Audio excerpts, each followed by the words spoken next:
Hello dear students. तो आज अपने शुरुआत करने जा रहे हैं IUPAC नोमेनक्लेचर लेक्चर नंबर 04 की।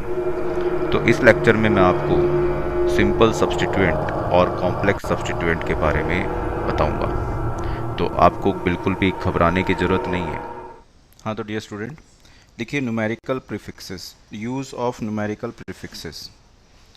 तो सबसे पहले हमारे पास में न्यूमेरिकल प्रीफिक्सेस कुछ टाइप के होते हैं, जैसे कि डाई एक न्यूमेरिकल प्रीफिक्स है, ट्राई भी न्यूमेरिकल प्रीफिक्स है और टेट्रा भी न्यूमेरिकल प्रीफिक्स है।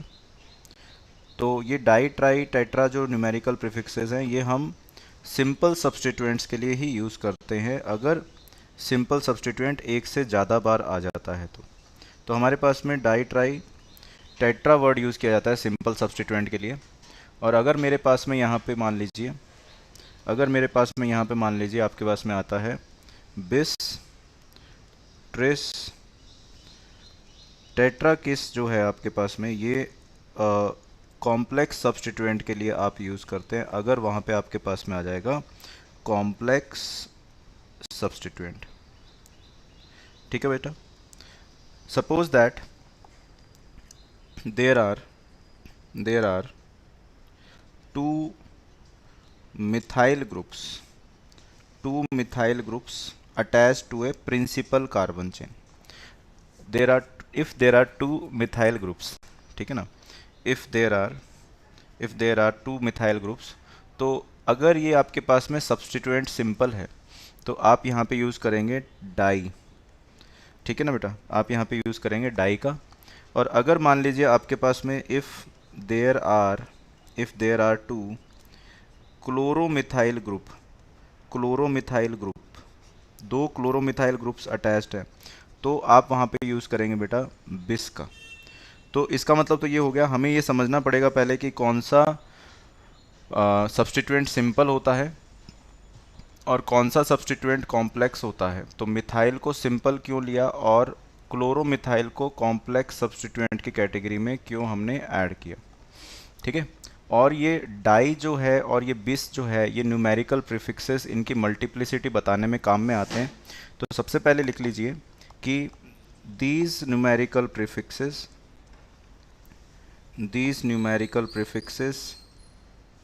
Are used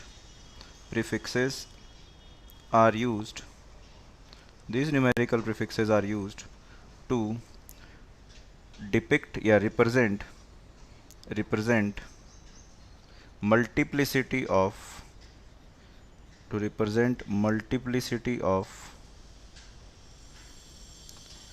more than one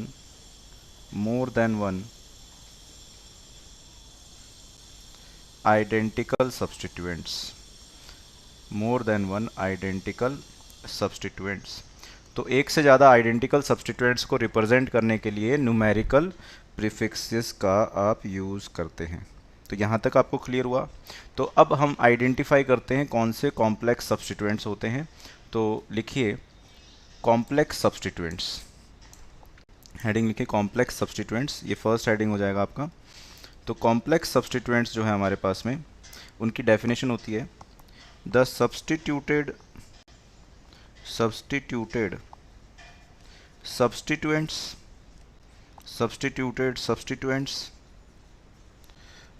are called complex substituents. Substituted substituents are called complex substituents. तो इसका मतलब क्या होता है वो मैं आपको समझाता हूँ। मैं सबसे पहले एक कंपाउंड ले रहा हूँ।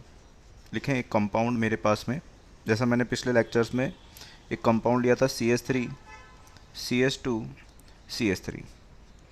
ये कंपाउंड क्या है, इसमें कोई सब्स्टिट्यूशन नहीं है। यहाँ पे आप देख सकते हैं इस कंपाउंड के साथ में कोई भी सब्स्टिट्यूएंट नहीं जुड़ा हुआ। तो ये क्या है आपके पास में, एक सिंपल कंपाउंड हुआ है। तो इस पे लिखिए ये क्या है आपके पास में, पहली चीज़ ये एक सिंपल कंपाउंड हुआ।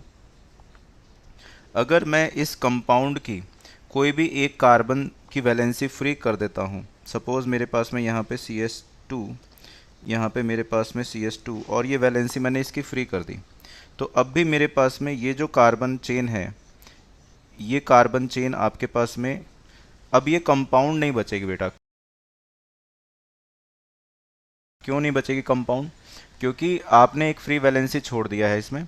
तो अब मेरे पास में ये जो आपके पास में जो ग्रुप है, ये जो मेरे पास में जो ग्रुप है, इसको मैं सब्स्टिट्यूएंट नाम दूंगा और मैं इसे सिंपल सब्स्टिट्यूएंट नाम दूंगा। सिंपल सब्स्टिट्यूएंट नाम दूंगा। क्यों सिंपल सब्स्टिट्यूएंट नाम दे रहा हूँ? क्योंकि इसके पास में एक फ्री वैलेंसी भी है और इस सब्स्टिट्यूएंट से कोई दूसरा सब्स्टिट्यूएंट नहीं जुड़ा हुआ है। ठीक है ना? अब मैं एक ठीक है ना अब मैं एक आपको सब्स्टिट्यूटेड कंपाउंड दिखाता हूँ कैसा होता है सब्स्टिट्यूटेड कंपाउंड। लिखें सब्स्टिट्यूटेड कंपाउंड। कंपाउंड में कोई फ्री वैलेंसी नहीं होनी चाहिए बेटा। तो मैं एक सब्स्टिट्यूटेड कंपाउंड ले रहा हूँ CH3 CH2 CH2 और यहाँ पे मैं क्या कर रहा हूँ, यहाँ पे मेरे पास में ये जो आपको जो एक हाइड्रोजन है ये हटा के मैं यहाँ पे सब्स्टिट्यूएंट जोड़ रहा हूँ Cl। अच्छा, अगर ये मेरे पास में बेटा कंपाउंड है तो कंपाउंड में क्या होना चाहिए? कोई भी फ्री वैलेंसी नहीं होनी चाहिए। तो मैंने ये कंपाउंड बना लिया। तो अब आप देख सकते हैं ये मेरी प्रिंसिपल कार्बन चेन हो गई है। तो इस कंपाउंड को मैं सब्स्टिट्यूटेड कंपाउंड कहूँगा। और यदि मेरे को इसे सब्स्टिट्यूटेड सब्स्टिट्यूएंट बनाना है, अगर मुझे इसे सब्स्टिट्यूएंट बनाना है बेटा, तो यहाँ पे मैं क्या करूँगा, एक कार्बन की वैलेंसी फ्री कर दूंगा। कोई से भी एक कार्बन की वैलेंसी मैं फ्री कर देता हूँ। सपोज मैंने ये वाले कार्बन की वैलेंसी यहाँ पे फ्री कर दी है।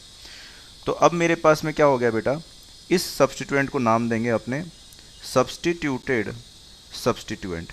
सब्स्टिट्यूटेड सब्स्टिट्यूएंट इसलिए इसका नाम जा रहा है क्योंकि यहाँ पे मेरे पास में एक फ्री वैलेंसी है, इसका मतलब ये खुद भी सब्स्टिट्यूएंट है। और इसकी अगर प्रिंसिपल कार्बन चेन की बात करें तो ये इसकी प्रिंसिपल कार्बन चेन होगी सब्स्टिट्यूएंट की।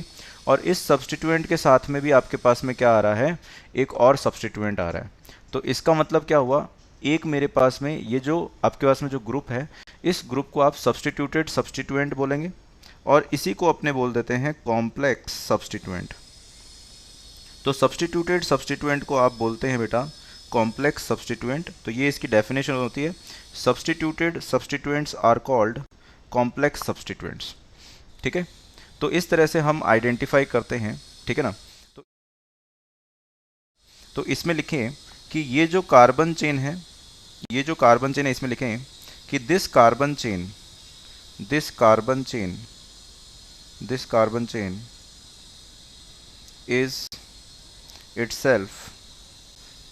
is itself a substituent.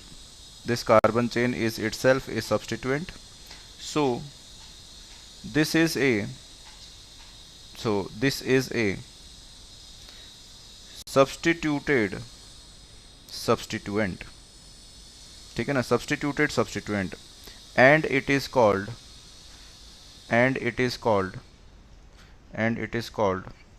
Complex substituent. तो सब्स्टिट्यूटेड सब्स्टिट्यूएंट को अपने क्या बोलते हैं, कॉम्प्लेक्स सब्स्टिट्यूएंट कहते हैं। ठीक है बेटा? तो अब जब कॉम्प्लेक्स सब्स्टिट्यूएंट को पहचान लिया है हमने, तो अब इसकी नंबरिंग करना स्टार्ट करेंगे। तो लिखें how to number a complex substituent.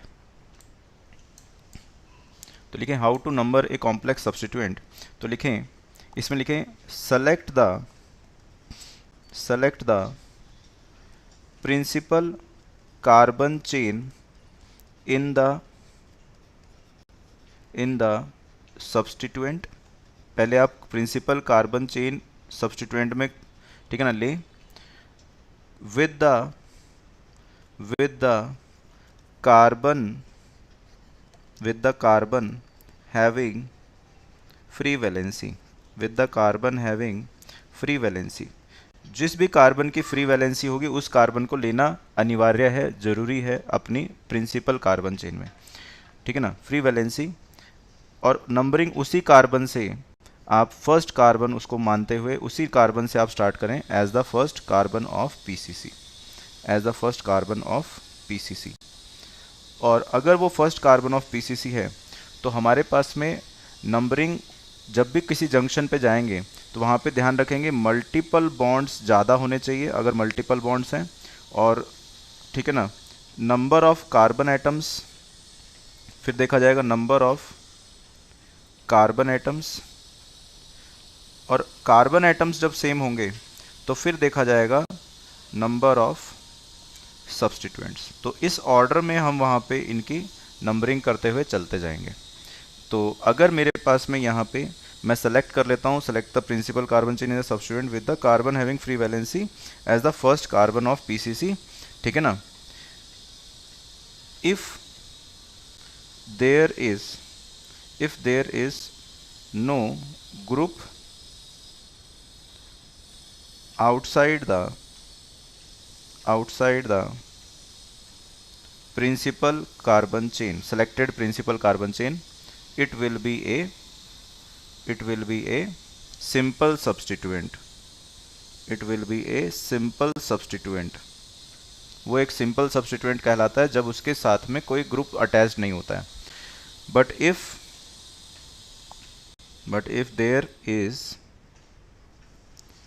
there is any group then it is complex substituent। तो अगर कोई ग्रुप होगा तो वो क्या हो जाएगा, कॉम्प्लेक्स सब्स्टिट्यूएंट हो जाएगा, ठीक है बेटा। तो अब हम एग्जांपल लेते हैं, तो एक दो एग्जांपल लेके हम समझते हैं। जैसे मान लीजिए आपके पास में ये आ जाए CH3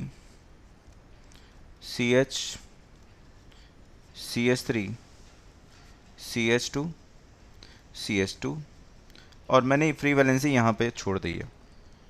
तो अब जहाँ पे फ्री वैलेंसी होती है उसी कार्बन को लेते हुए प्रिंसिपल कार्बन चेन सेलेक्ट करेंगे इन एन ऑर्डर कि सबसे ज़्यादा कार्बन एटम्स आ जाए मेरे पास में। तो मैंने कार्बन एटम्स ले लिए और फिर मैंने ये देखा कि यार ये यहाँ पे मेरे पास में एक सब्स्टिट्यूएंट भी है इसमें, तो ये खुद भी सब्स्टिट्यूएंट था और इसके साथ में भी सब्स्टिट्यूटेड है ये, तो इसका मतलब ये कॉम्प्लेक्स सब्स्टिट्यूएंट हो गया।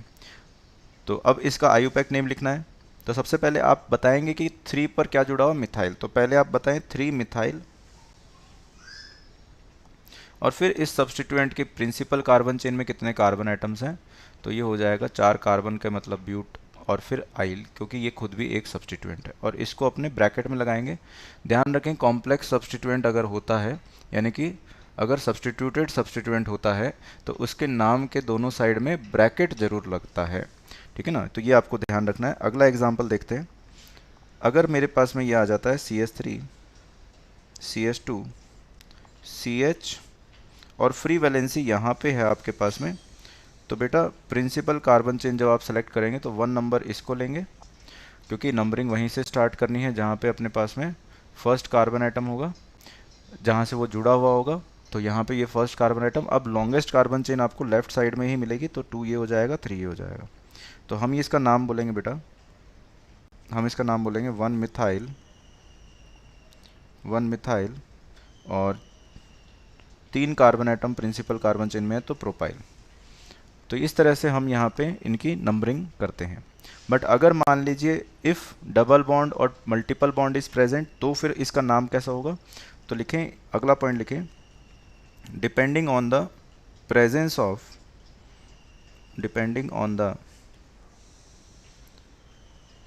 Of or absence of multiple bond, presence और एब्सेंस ऑफ मल्टीपल बॉन्ड।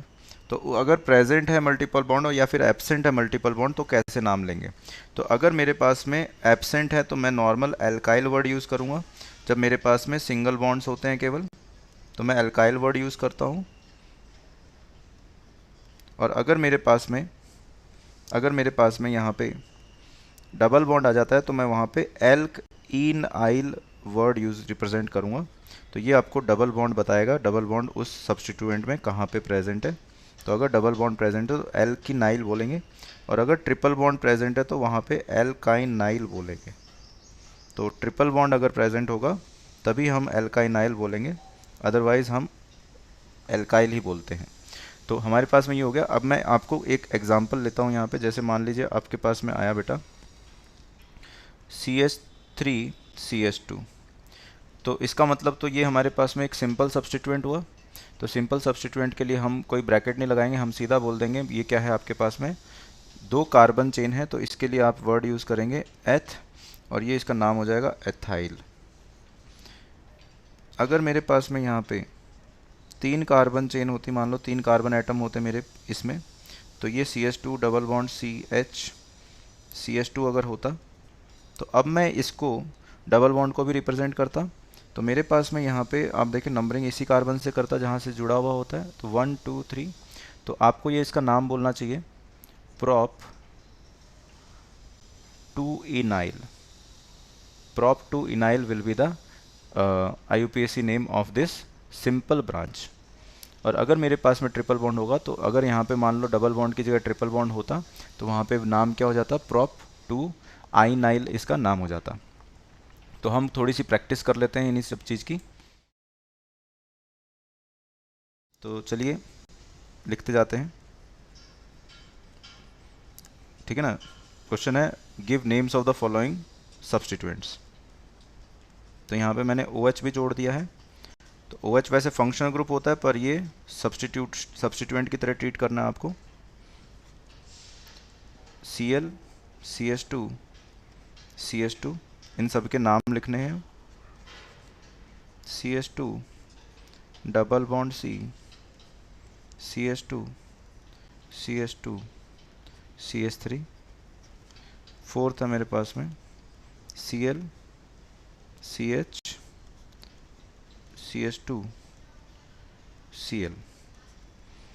तो आइए इन सब के नाम लिखने की कोशिश करते हैं। अब देखिए ये कहाँ से जुड़ा हुआ है कार्बन, इस वाले कार्बन एटम से ये फ्री वैलेंसी दिखा रहा है, यहाँ से जुड़ा हुआ होगा ये। तो 1 नंबर ये हो जाएगा, 2 नंबर ये हो जाएगा, 3 नंबर ये हो जाएगा, 4 number. Always starts with the carbon which is attach to the principal carbon chain. तो ये हमारे पास में इसकी नंबरिंग हो गई। अब देखो बेटा, ये जो OH जो होता है ये होता है अल्कोहल फंक्शनल ग्रुप। तो एक तो आपको ये भी याद रखना पड़ेगा कि कौन से ग्रुप के लिए कौन सा सफिक्स यूज़ करेंगे। तो सफिक्स आप ऑल यूज़ करते हैं, पर मैं आपको प्रीफिक्स लिखना सिखा रहा हूँ। तो अगर अल्कोहल प्रीफिक्स की तरह यूज़ होता है तो उसका प्रीफिक्स हाइड्रोक्सी वर्ड से हम यूज़ करेंगे। मैं आपको साथ साथ में सिखाता जाऊँगा। अल्कोहल फंक्शनल ग्रुप अगर प्रीफिक्स की तरह यूज़ होता है तो हाइड्रोक्सी वर्ड यूज़ करेंगे, और सफिक्स की तरह यूज़ होता है तो ऑल यूज़ करेंगे। बट हमें सफिक्स लिखना नहीं सीखना है, सफिक्स लिखना मैं आपको बाद में सिखाऊंगा। पहले आप प्रीफिक्स लिखना सीख रहे हैं। तो प्रीफिक्स के अंदर हमारे पास में ये क्या हो गया, सब्स्टिट्यूटेड सब्स्टिट्यूएंट हो गया। तो हम इसका नाम लिखेंगे 3 हाइड्रोक्सी ब्यूटाइल। अब मैंने ब्यूटाइल इसलिए लिखा क्योंकि इसमें कोई डबल बॉन्ड नहीं था। तो ये हमारे पास में हो गया 3 हाइड्रोक्सी ब्यूटाइल। अगर ये एक से ज़्यादा बार यही ग्रुप आइडेंटिकल ग्रुप एक से ज़्यादा बार आता तो मैं इसके लिए, अगर मान लीजिए 2 बार आ रहा है तो इसके लिए फिर मैं बिस वर्ड यूज़ करूँगा, ठीक है ना। इसके लिए फिर मैं बिस वर्ड यूज़ करूँगा, ठीक है ना।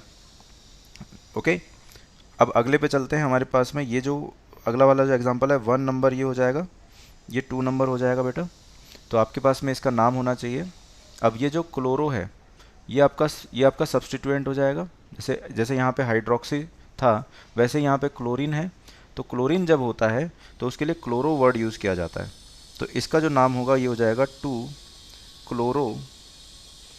Chloro ethyl. इसका IUPAC नेम हो जाएगा बच्चों, और इसको मैंने ब्रैकेट में लिख दिया क्योंकि ये कॉम्प्लेक्स सब्स्टिट्यूएंट था। अब मेरे पास में सबसे इंपॉर्टेंट डबल बॉन्ड की प्रेजेंस होती है तो आप 1 नंबर कार्बन तो इसी को देते हो। अब प्रिंसिपल कार्बन चेन में डबल बॉन्ड रखना जरूरी है। मैंने आपको ऊपर लिखवाया है डबल बॉन्ड पहले देखा जाएगा फिर कार्बन एटम देखा जाएगा। तो पहले डबल बॉन्ड देखा तो मेरे पास में 1 और 2 कार्बन की चेन हो गई है, और ये मेरे पास में इसमें सब्स्टिट्यूएंट जुड़ा हुआ है। तो इसका जो नाम होगा वो होगा 1 प्रोपाइल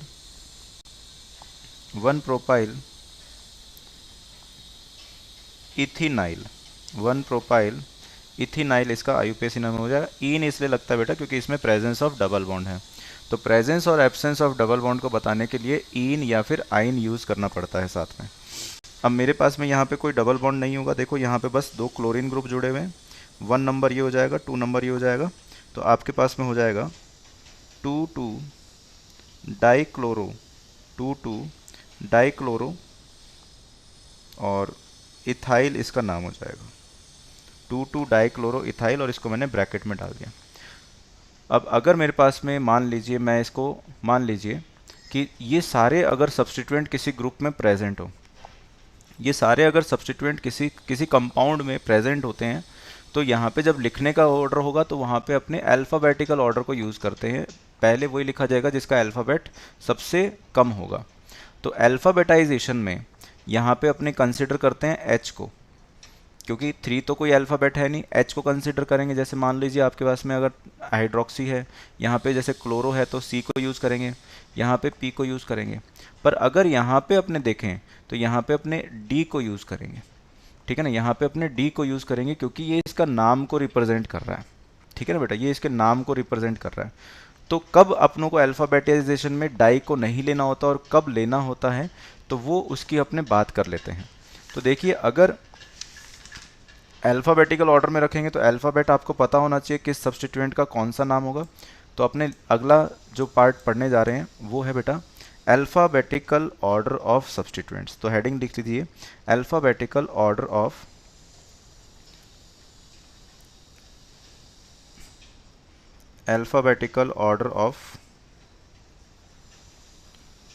सब्स्टिट्यूएंट। तो अल्फ़ाबेटिकल ऑर्डर ऑफ सब्स्टिट्यूएंट अगर आपको पढ़ना है तो आपको ध्यान रखना है कि अगर आपके पास में मान लीजिए सिंपल सब्स्टिट्यूएंट है और सिंपल सब्स्टिट्यूएंट की मल्टीप्लिसिटी बताने के लिए आपने अगर डाई वर्ड यूज़ किया है तो वो डाई वर्ड काउंट नहीं होता है बेटा, वो डाई वर्ड काउंट नहीं होता है उसके अल्फ़ाबेटाइजेशन में। सिंपल सब्स्टिट्यूएंट के लिए मल्टीप्लिसिटी बताने के लिए अगर डाई वर्ड यूज़ किया है तो वो काउंट नहीं होगा बेटा मल्टीप्लिसिटी में। जैसे हमारे पास है, मान लीजिए एक आता है इथाइल और एक आ गया, मान लीजिए आपने लिखा 2 बार आपके पास में मिथाइल सिंपल सब्स्टिट्यूएंट आया, आपने लिखा डायमिथाइल। तो इन दोनों में पहले कौन सा सब्स्टिट्यूएंट लिखा जाएगा? तो इसमें तो हम ई काउंट करेंगे बेटा, इसमें तो हम ई काउंट करेंगे बेटा, पर यहाँ पे अपने डी को काउंट नहीं करेंगे, यहाँ पे अपने एम को काउंट करेंगे।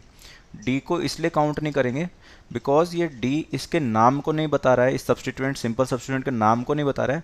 This di is used, this is used to represent multiplicity of the simple substituent. तो ये डाई किस लिए लग रहा है? ये रिप्रेजेंट क्या कर रहा है वो लिखिए, मल्टीप्लिसिटी को रिप्रेजेंट कर रहा है। तो अगर मल्टीप्लिसिटी को कोई चीज़ रिप्रेजेंट करती है तो उसको अपने नाम में नहीं लेंगे। तो मल्टीप्लिसिटी ऑफ सिंपल सब्स्टिट्यूएंट के लिए, मल्टीप्लिसिटी ऑफ सिंपल सब्स्टिट्यूएंट के लिए अगर आप डाई ट्राई वर्ड यूज़ कर रहे हैं तो आप उनको अपने अल्फ़ाबेटिकल ऑर्डर में काउंट नहीं करेंगे। तो अपने डाई को काउंट नहीं करेंगे, अपना जो स्टार्ट होगा नाम वो एम से स्टार्ट होगा। तो अगर दोनों ही आपके पास में प्रेजेंट है तो आपको ई को ज़्यादा पहले प्रेफरेंस देना है। फिर आपको किस किस को देना होता है अल्फ़ाबेटाइजेशन में, अपनों किस किस को रखना होता है, तो लिखें, अगर आपके पास में प्रीफिक्सेस इस टाइप के आ जाते हैं, लिखें द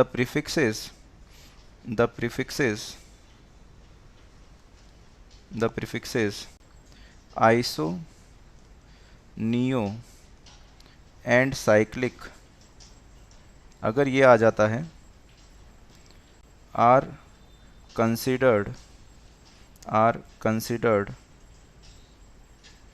इन अल्फ़ाबेटिकल ऑर्डर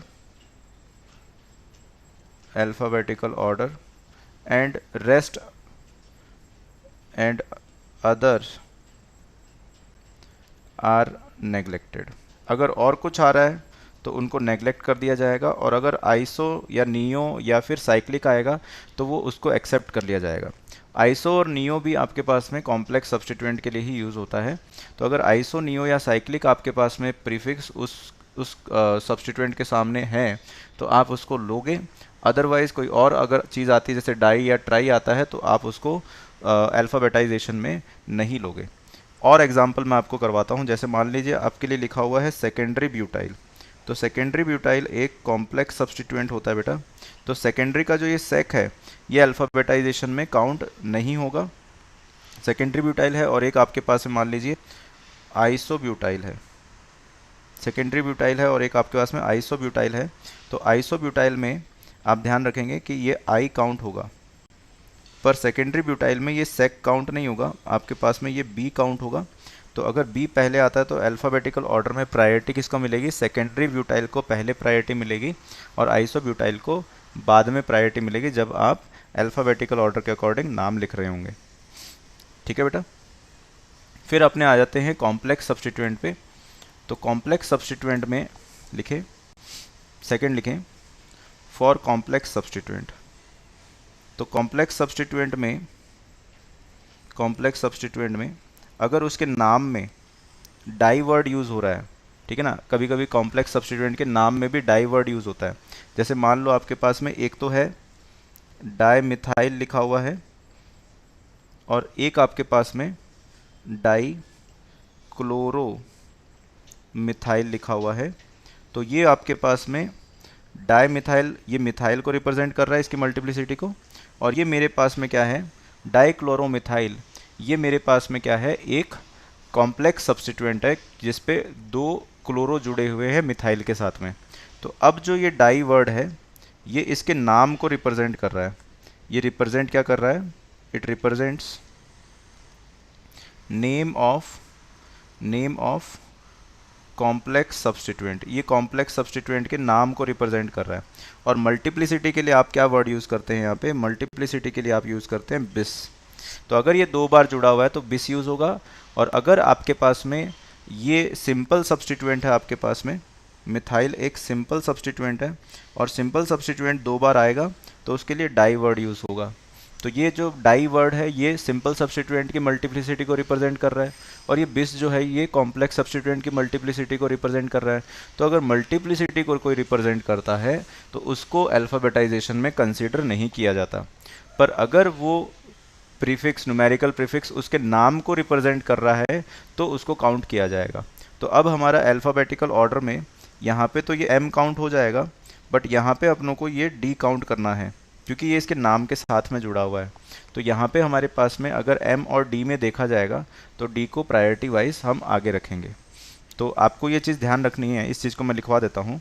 लिखें first alphabet of complete name, first alphabet of complete name written in bracket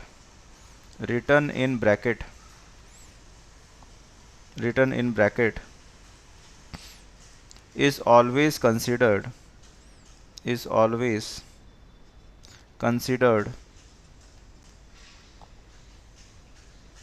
to decide alphabetical order, is always considered to decide alphabetical order। ठीक है ना। पहला जो अल्फ़ाबेट होगा, पहला जो लेटर होगा ब्रैकेट के अंदर, उसको हमेशा ही हम कंसिडर करेंगे अल्फ़ाबेटाइजेशन के लिए, ठीक है ना। तो मेरे ख्याल से आपने सिंपल और कॉम्प्लेक्स सब्स्टिट्यूएंट की बातें समझ ली है। अब हम यहाँ पे कुछ सब्स्टिट्यूएंट के या कुछ कंपाउंड्स के हम नाम लिखते हैं।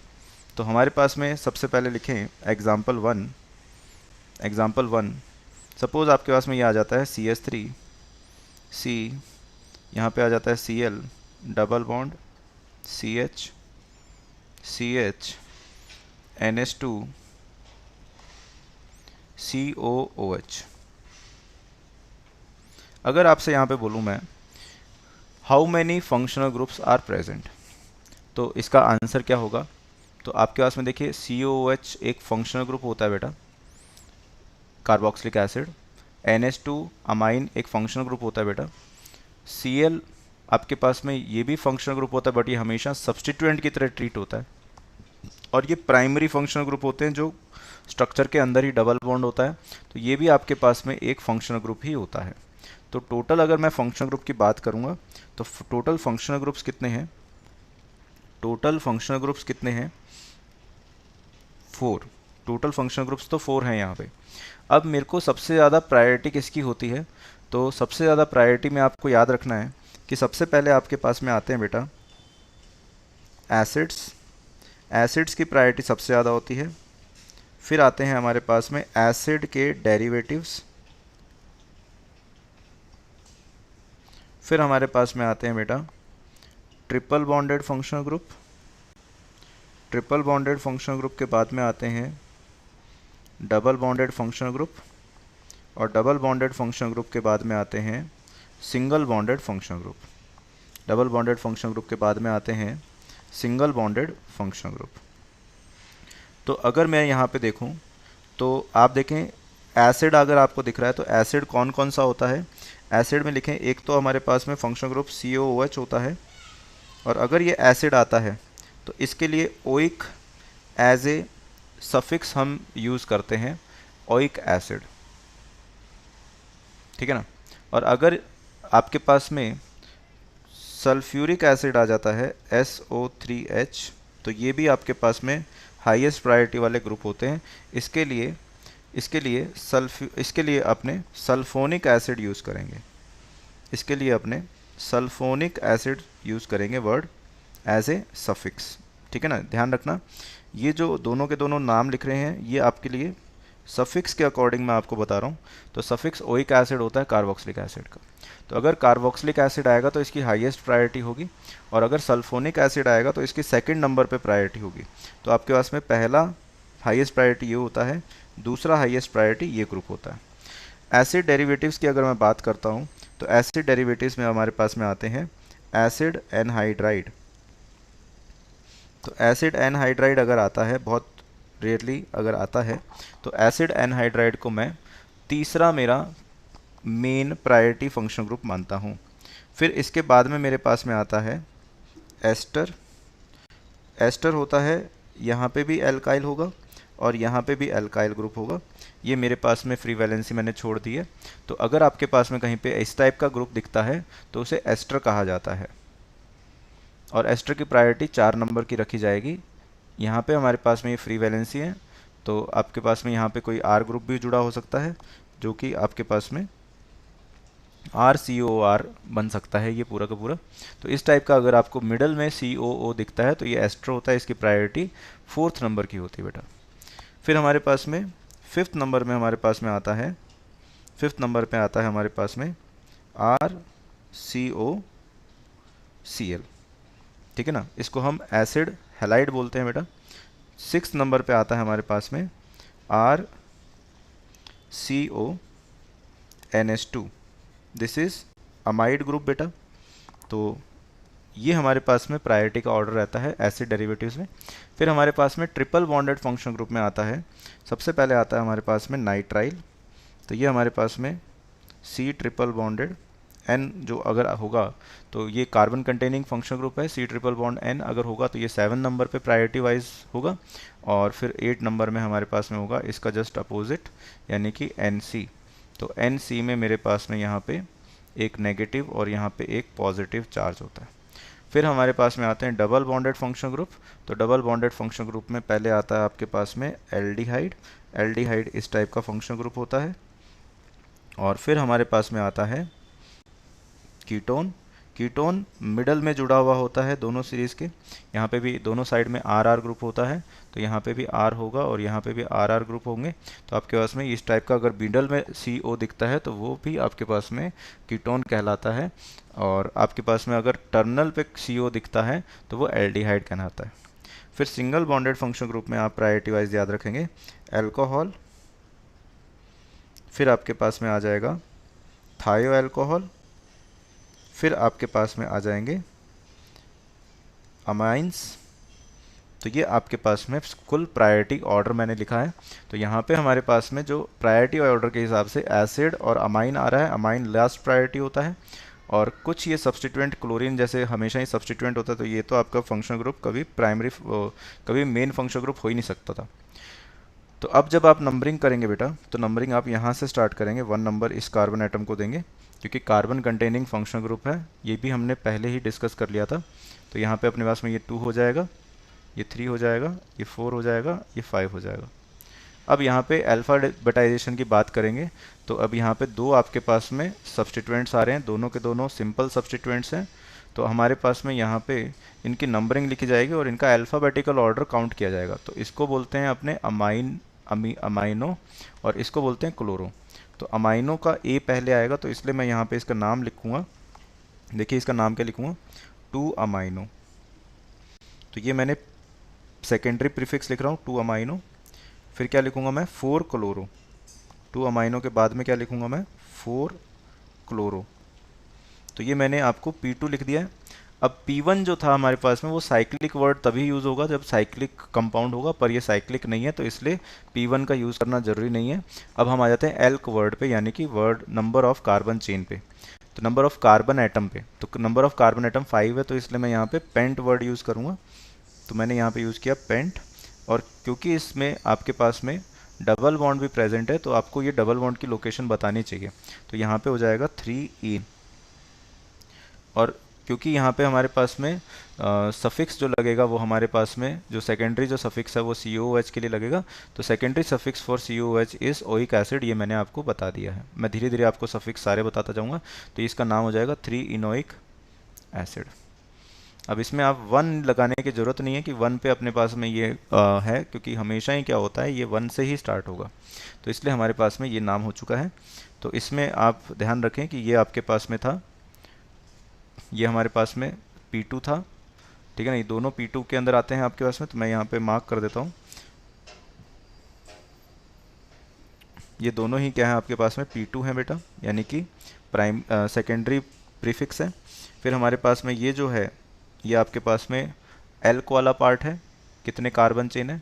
फिर आपके पास में ये जो है ये S1 है, प्राइमरी सफिक्स है, और ये आपके पास में सेकेंडरी सफिक्स है, ठीक है ना। तो ये हमारे पास में सेकेंडरी सफिक्स हो गए। तो इस तरह से हमने ये IUPAC नेम लिखा है, ठीक है ना। एक दो एग्जांपल और करते हैं। सपोज आपके पास में बेटा ये लिखा हुआ है CH2 double bond C CH3 CH2 CH Br CH CH3 OH। तो अब आप देखें यहाँ पे, आप देखें कि कितने फंक्शनल ग्रुप्स हैं। तो आपके पास में एक तो OH है बेटा, और एक Br है बेटा, और एक आपके पास में ये प्राइमरी फंक्शनल ग्रुप है, यानी कि डबल बॉन्ड है। तो यहाँ पे नंबर ऑफ फंक्शनल ग्रुप्स 3 हैं। अब इनकी प्रायोरिटी डिसाइड करनी है। तो कोई एसिड नहीं है, ना ही कोई एसिड डेरिवेटिव है यहाँ पे, ना ही ट्रिपल बॉन्डेड है, ना ही डबल बॉन्डेड फंक्शनल ग्रुप है। केवल यहाँ पे सिंगल बॉन्डेड फंक्शनल ग्रुप है यहाँ पे OH। जो डबल बॉन्ड है उसकी प्रायोरिटी बाद में रखी जाती है। जितने भी मैंने आपको सीरीज़ में 13 नाम लिखवाए हैं पहले उनको ही प्रेफरेंस देंगे। तो उस अकॉर्डिंग हमारे पास में 1 नंबर OH को जाएगा। तो आपके पास में जो ये जो फंक्शनल ग्रुप है ये आपका प्राइमरी फंक्शनल ग्रुप है, यानी कि प्राइमरी प्रिंसिपल फंक्शनल ग्रुप है। तो मैं इसको क्या लिख देता हूँ, PFG लिख देता हूँ, प्रिंसिपल फंक्शनल ग्रुप। अब मुझे ये पता है कि ये कार्बन कंटेनिंग फंक्शनल ग्रुप तो नहीं है। अगर ये कार्बन कंटेनिंग फंक्शनल ग्रुप नहीं है तो नंबरिंग कभी टर्मिनल से ही स्टार्ट होगी। तो टर्मिनल से जब आप स्टार्ट करेंगे तो आपके पास में एक तो ये टर्मिनल है बेटा, और एक ये टर्मिनल है, ठीक है ना, और एक ये टर्मिनल है। अब मेरे को टर्मिनल वो चूज़ करना है जहाँ से प्रिंसिपल फंक्शनल ग्रुप पास में होगा, ठीक है ना। प्रिंसिपल फंक्शनल ग्रुप पास में होगा, तो मैंने यहाँ से नंबरिंग स्टार्ट करा 1 2, ठीक है ना। तो आपने प्रिंसिपल फंक्शनल ग्रुप पास में रखा। अब आगे आप यहाँ पे 1 और 2 के बाद में ये 3 हो गया, ये 4 हो गया, ये 5 हो गया, इस जंक्शन पे पहुँचे। तो इस जंक्शन में पहुँचे तो हमारे पास में 2 तरीके थे, या तो नीचे जाएं या फिर लेफ्ट में। तो प्रिंसिपल फंक्शनल ग्रुप के बाद में मल्टीपल बॉन्ड को प्रायोरिटी देते हुए हम यहाँ पे आ जाएंगे। तो ये रूल भी हमने पहले ही क्लास में लिखा हुआ है। तो ये हमारे पास में हो गया। अब मेरे पास में सब्सटीट्यूएंट कितने हो गए, तो एक Br सब्सटीट्यूएंट हो गया और एक CH3 सब्सटीट्यूएंट हो गया। तो CH3 का नाम हो गया, सिंपल सब्सटीट्यूएंट है, मिथाइल नाम हो जाता है, और इसका ब्रोमो नाम हो जाता है। तो मैं इसका नाम लिखूंगा बेटा, इसका नाम हो जाएगा 3 ब्रोमो 5 मिथाइल, ठीक है ना, 5 मिथाइल, ओके। और हमारे पास में यहाँ पे हो जाएगा कितने कार्बन चेन है, 6। तो यहाँ पे हो जाएगा हेक्स 5 इन। और अब मेरे को यहाँ पे बताना पड़ेगा कि ये जो फंक्शनल ग्रुप है ये कहाँ पे प्रेजेंट है। तो ये 2 पे प्रेजेंट है, और इसके लिए क्या यूज़ करते हैं, ऑल यूज़ करते हैं। अगर ये सफिक्स की तरह यूज़ होता है तो ऑल यूज़ करेंगे बेटा, और अगर ये प्रीफिक्स की तरह यूज़ होता तो हम इसके लिए हाइड्रोक्सी वर्ड यूज़ करते हैं। तो ये मैंने आपको अभी भी आज के लेक्चर में लिखवाया कि जब हाइड्रोक्सी होता है, यानी कि आपके पास में मान लो OH लिखा हुआ हो, तो OH में हमारे पास में क्या होता है, अगर ये सफिक्स की तरह यूज़ हो रहा है तो इसके लिए सफिक्स ऑल होता है बेटा, और अगर ये प्रीफिक्स की तरह यूज़ हो रहा है तो इसके लिए हाइड्रोक्सी वर्ड यूज़ होता है। ये आप लिख लेना। तो ये हमारे पास में इसका IUPAC नेम हो गया। एक एग्जांपल और ले लेते हैं।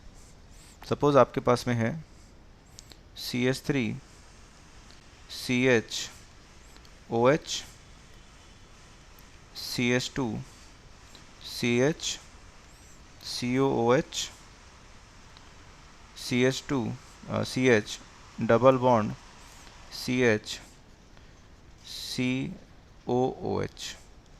सपोज़ आपके पास में ये आपका कंपाउंड है, तो इसमें आप मार्क करें सबसे पहले फंक्शन ग्रुप्स। तो OH एक फंक्शन ग्रुप है, COH एसिड होता है, मैंने आज लिखवाया आपको एसिड की सबसे ज़्यादा प्रायोरिटी होती है, और ये भी सेम ही एसिड है। तो अगर दोनों एसिड होते हैं तो हमें एसिड को अपने नाम में लिखना बहुत ज़रूरी है, क्योंकि दोनों ही आपके प्राइमरी फंक्शनल ग्रुप्स हैं। तो आप दोनों में से किसी को छोड़ नहीं सकते हो बेटा, इस चीज़ का ध्यान रखें। और नंबरिंग उस COH से स्टार्ट करें जहाँ पे डबल बॉन्ड को लोवेस्ट नंबर मिल रहा हो, ठीक है ना। तो इसलिए मैं यहाँ पे अपने पास में पहला कार्बन एटम इसे मानूंगा, दूसरा कार्बन एटम इसे, तीसरा इसे, चौथा इसे और पांचवा इसे। अब मेरे पास में क्या है, ये जो सब्स्टिट्यूएंट जुड़ा हुआ है बेटा, ये सब्स्टिट्यूएंट आपके पास में एक कॉम्प्लेक्स सब्स्टिट्यूएंट है या फिर सब्स्टिट्यूटेड सब्स्टिट्यूएंट है, ठीक है ना। तो अब मैं यहाँ पे इसका नाम लिखूंगा। तो नाम लिखने के लिए मुझे इस सब्स्टिट्यूटेड सब्स्टिट्यूएंट के लिए भी IUPAC नेम लिखना है। तो अपने इसका IUPAC नेम लिखते हैं, इसका नाम हो जाएगा बेटा 2-हाइड्रोक्सी प्रोपाइल, 2-हाइड्रोक्सी प्रोपाइल, और इसको लगा दिया ब्रैकेट में। जब भी ब्रैकेट में होता है तो उसका जो पहला लेटर होता है वो अल्फ़ाबेटाइजेशन में काउंट होता है। तो इसका पहला लेटर H है, तो ये अल्फ़ाबेटाइजेशन में काउंट होगा। तो हमारे पास में ये कहाँ पे जुड़ा हुआ है, 4 पे जुड़ा हुआ, तो मैंने लिख दिया 4-2-हाइड्रोक्सी प्रोपाइल। ये मेरे पास में ये पूरा का पूरा जो है ये मेरा P2 है, P1 तो है नहीं। अब वर्ड रूट की बात करें तो वर्ड रूट हमारे पास में 5 कार्बन के लिए होता है पेंट, तो मैं यहाँ पे लगा देता हूँ पेंट। अब क्योंकि इसके अंदर डबल बॉन्ड भी आया है तो मेरे को ये बताना पड़ेगा कि 2 पे क्या आया है, एक डबल बॉन्ड आया है, ठीक है ना। तो अब यहाँ पे 1,5, अब मेरे पास में दो फंक्शनल ग्रुप है, 1,5 पे दोनों फंक्शनल ग्रुप हैं आपके पास में, और इनके लिए आप अगर सफिक्स यूज़ करते हैं तो सफिक्स आप इनके लिए ओइक एसिड यूज़ करते हैं। तो ओइक एसिड इसके आगे यूज़ करेंगे हम। तो अब आगे लिखें 2 in 1,5 die oic acid, die oic acid. अब ध्यान देने वाली बात यह है कि अगर यहाँ पे अपने पास में ये 1,5 डाई ओइक एसिड, तो ये कितने हैं ये भी रिप्रेजेंट करना बहुत ज़रूरी था, और ये कहाँ कहाँ पे हैं ये भी रिप्रेजेंट करना ज़रूरी था। कभी कभी क्या होता है, यहाँ पे अगर 1,5 आप नहीं भी यूज़ करते हैं तो भी चल जाता है काम, क्योंकि अगर आपके पास में 5 कार्बन होंगे प्रिंसिपल कार्बन चेन में और उसमें 2 COOH लगे हुए हैं, तो वो दोनों COOH उसके टर्मिनल पे ही जुड़े हुए होंगे, तो 1 और 5 पे ही वो जुड़े हुए होंगे। तो इसलिए 1,5 कभी कभी लिखा नहीं जाता है नाम में। तो आप इसके नाम में कभी कभी ये भी देखेंगे कि यहाँ पे 1,5 का यूज़ नहीं हुआ है, इसका प्रयोग नहीं किया हुआ है, ठीक है ना।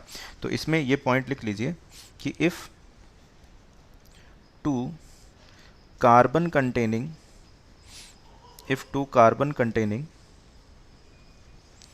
principal functional group are present, then their carbon will always be considered as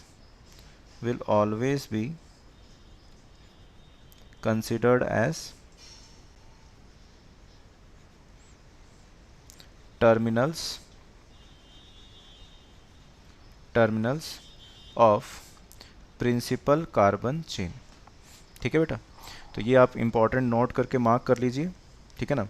तो आज अपनों ने सिंपल और कॉम्प्लेक्स सब्स्टिट्यूएंट की बात करी और उनके अल्फ़ाबेटाइजेशन की हमने बात कर ली है। अगली सीरीज़ के अंदर मैं आपको और भी IUPAC नेम के ट्रिक्स और भी कॉन्सेप्ट्स मैं आपको बताऊंगा।